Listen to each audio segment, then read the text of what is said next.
Growing up as a learner का ये आपका 12th वीडियो है। मैं आपको इससे पहले वीडियो में लर्निंग कॉन्सेप्ट के बारे में समझा रही थी। लर्निंग से रिलेटेड जो आपका कॉन्सेप्ट है उससे रिलेटेड कुछ चीज़ समझाई थी कि लर्निंग क्या है। अब देखते हैं लर्निंग के प्रकार। ऊसुबेल ने सीखने के 4 प्रकार बताए हैं। एक है अभिग्रहण सीखना, दूसरा है अन्वेषण सीखना, तीसरा है रटकर सीखना और चौथा है आपका अर्थपूर्ण सीखना। अभिग्रहण सीखने में शिक्षार्थी को जो सीखने वाली सामग्री होती है, यानी कि जो उसे लर्न करना होता है, उस मटेरियल को बोलकर या लिखकर दे दिया जाता है और स्टूडेंट उसको समझकर भी याद कर सकता है और रटकर भी। स्टूडेंट पर डिपेंड करता है। अन्वेषण सीखने में क्या होता है, जो स्टूडेंट होता है उसको जो मटेरियल दिया जाता है उसमें से कोई नया कॉन्सेप्ट या कोई नया नियम या कोई नए विचार की खोज कर उसे समझता है, उसे बोलते हैं अन्वेषण सीखना, क्योंकि उसने जो मटेरियल दिया गया उसमें से एक नई खोज की है। या जब हम किसी चीज़ को समझकर उसे अपने तरीके से व्यक्त करते हैं तो वो भी आपका अन्वेषण सीखना हो सकता है। रटकर सीखना में जो भी आप स्टूडेंट को मटेरियल देते हैं वो मटेरियल को स्टूडेंट मनमाने ढंग से उसका बिना अर्थ समझे ही उसे सीखता है। अब प्रेजेंट टाइम में रोट मेथड ज़्यादा चल रहा है लर्न करने का। बच्चे उसको मतलब को नहीं समझते हैं और जो लाइन लिखी होती है उसको एज इट इज़ उतार देते हैं। अर्थपूर्ण सीखने में सामग्री के सार तत्व को एक नियम के अनुसार समझकर फिर उसका संबंध पास्ट नॉलेज से जोड़ते हुए सीखा जाता है। सार नॉलेज का मतलब पूरे चैप्टर को हम समराइज़ कर लें। जब समराइज़ करेंगे तो उसका जो है समझिए एसेंस निकल कर आ जाएगा, उसका सार निकल कर आ जाएगा। उसको हम समझें और उस चीज़ को अपनी पास्ट नॉलेज से जोड़ दें तो वो होता है आपका मीनिंगफुल लर्निंग। एक आपके गेने हुए हैं साइकोलॉजिस्ट, उन्होंने भी सीखने के प्रकार के बारे में बताया था कि सीखने के कितने प्रकार हैं। तो उन्होंने सीखने के 8 प्रकार बताए थे। गेने ने एक पुस्तक लिखी थी द कंडीशन ऑफ लर्निंग, और उस कंडीशन ऑफ लर्निंग में उन्होंने बताया कि सीखने के बेसिक 8 टाइप्स हैं। तो गेने के अनुसार सीखने के प्रकार सांकेतिक लर्निंग, इनके सिग्नल लर्निंग, ये जो लर्निंग होती है क्लासिकल कंडीशनल लर्निंग के समान होती है। ये कोई भी न्यूट्रल स्टिमुलस के साथ कोई भी अनकंडीशनल स्टिमुलस को एक साथ दे दिया जाता है और फिर दोनों को एसोसिएट करके स्टूडेंट उसको सीख लेता है। सिग्नल लर्निंग को एस टाइप लर्निंग भी कहा जाता है। दूसरा है आपका स्टिमुलस रेस्पॉन्स लर्निंग। इसके अंदर जो भी आपका स्टूडेंट होगा या एनीवन, वो स्टिमुलस के प्रति एक वॉलेंट्री रेस्पॉन्स करता है। अगर उसका रिज़ल्ट अच्छा होता है तो उसे सीख जाता है, अगर रिज़ल्ट बेकार होता है तो धीरे धीरे उसे भूल जाता है। तो इसको जो है ये आपकी स्टिमुलस रेस्पॉन्स लर्निंग आपकी स्किनर की ऑपरेंट कंडीशनिंग या इंस्ट्रूमेंटल कंडीशनिंग से जुड़ी हुई है। इनके स्टिमुलस रेस्पॉन्स लर्निंग जो है वो आपकी ऑपरेंट कंडीशनिंग थ्योरी जो स्किनर ने दी थी, और स्किनर की ऑपरेंट कंडीशनिंग थ्योरी को इंस्ट्रूमेंटल लर्निंग भी या इंस्ट्रूमेंटल कंडीशन भी कहते हैं। और ये आपकी लर्निंग है आर टाइप, यानी कि जो सिग्नल लर्निंग है वो आपकी एस टाइप और स्टिमुलस रेस्पॉन्स लर्निंग है वो आपकी आर टाइप। नेक्स्ट है सरल श्रृंखला का सीखना या लर्निंग ऑफ सिंपल चेनिंग, यानी कि एक सीक्वेंस में होने वाली अलग अलग कई स्टिमुलस रेस्पॉन्स के जो सेट होते हैं उससे संबंध है सिंपल चेनिंग। जैसे कि आपका कार चलाना सीखना, दरवाज़ा खोलना सीखना, एक सीक्वेंस होता है जिस क्रम में हम उस चीज़ को वर्क को करते हैं, इसलिए इसे मोटर लर्निंग भी कहते हैं। इनके जब छोटी छोटी कई सारी रेस्पॉन्स को एक क्रम में सम्मिलित कर देते हैं और एक साथ जुड़ जाती हैं, तब जो आपने सीखा वो होगी आपकी मोटर लर्निंग या चेन लर्निंग।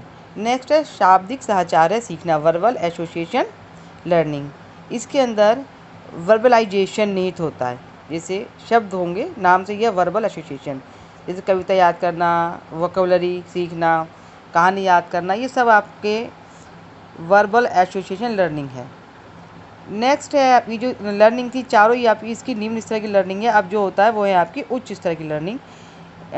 विभेदीकरण लर्निंग, विभेदीकरण सीखना, इसके अंतर्गत बहुत सारे स्टिमुलस के लिए बहुत सारी रेस्पॉन्स सीखता है। अब बच्चे जैसे ट्रायंगल और आपके स्क्वायर में अंतर सीख जाएगा, difference between algebra and arithmetic, इसमें जानना। फुटबॉल क्या है, क्रिकेट क्या है, वॉलीबॉल क्या है, बैडमिंटन क्या है, बहुत सारी चीज़ों के जब वो हर खेल को डिस्क्रिमिनेट कर लेता है तो बोलते हैं उसने विभेदीकरण उसने सीख लिया है। नेक्स्ट है आपकी कॉन्सेप्ट लर्निंग, संप्रत्यय सीखना। जब हम कई वस्तुओं के सामान्य गुणों के आधार पर कोई विशेष अर्थ को सीखते हैं तो उसे बोलते हैं कॉन्सेप्ट लर्निंग। इनके अगर करते हैं कि अगर नाम लीजिए भालू, बाघ, सिंह, शियार, तो इन सब का एक सामान्य गुण क्या है, ये सब जंगली पशु हैं। और जैसे बोलेंगे जंगली पशु का कॉन्सेप्ट तो बच्चे तुरंत उदाहरण के साथ आपका बता देंगे, इसे बोलते हैं कॉन्सेप्ट लर्निंग। कॉन्सेप्ट जब सीख जाते हैं तब हमें आता है नियम सीखना, रूल लर्निंग।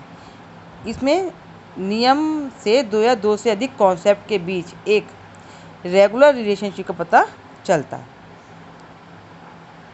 इसके आधार पर बच्चा जो है जब आपकी ग्रामर, गणित, विज्ञान, ये सारी चीज़ें आपके विभिन्न नियमों के माध्यम से बच्चा सीख जाता है। और सबसे एंड में प्रॉब्लम सॉल्विंग लर्निंग, गेगने के अनुसार ये सबसे हाईएस्ट स्टेज है लर्निंग की, और इसमें व्यक्ति किसी भी नियम का उपयोग करके किसी भी प्रॉब्लम का सॉल्यूशन कर सकता है, एक नई चीज़ सीखता है। तो इस तरह करके गेने ने आपके लर्निंग के 8 प्रकार बताए थे। अब नेक्स्ट जो लर्निंग की जो विधियाँ हैं वो 2 तरह की हैं, एक तो आपकी परंपरागत यानी कि ट्रेडिशनल, और एक आपकी मॉडर्न।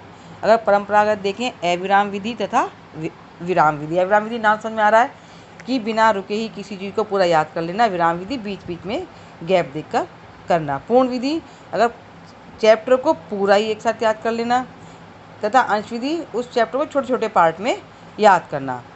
साभिप्राय सीखना, कोई हमारा उद्देश्य है किसी चीज़ को पढ़ने का। सा अभिप्राय, किसी उद्देश्य से किसी चीज़ को सीखना। प्रासंगिक सीखना, अचानक ही किसी चीज़ को सीख जाना। ये हैं परंपरागत सीखने की विधियाँ, इनका ज़्यादा महत्व अब नहीं है। अब जो आधुनिक विधियाँ हैं वो हैं आपकी प्रेक्षण द्वारा सीखना। ये जो विधि है इसे बेंडूरा ने दिया था, और इसमें था कि जो है बच्चा या कोई भी व्यक्ति किसी चीज़ का ऑब्जर्व करके उस चीज़ को सीखता है। इनके अगर मान लो कोई स्टूडेंट अच्छा बिहेवियर कर रहा है और टीचर उसे ज़्यादा अप्रिशिएट करते हैं उसकी अचीवमेंट पर, तो दूसरा स्टूडेंट जब देखेगा टीचर उसे अप्रिशिएट कर रहे हैं तो वो उसे देखकर, उसे ऑब्जर्व कर कर वो भी सीख सकता है। और ये फिर है आपकी डिस्कशन विधि।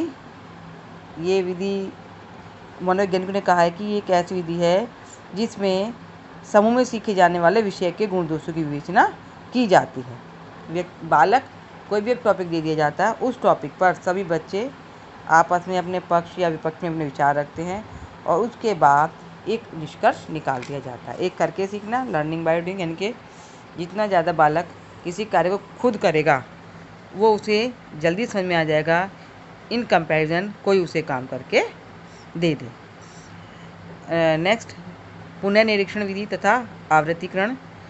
पुनर्निरीक्षण विधि का मतलब जो भी चीज़ है उस चीज़ को बार बार निरीक्षित करना।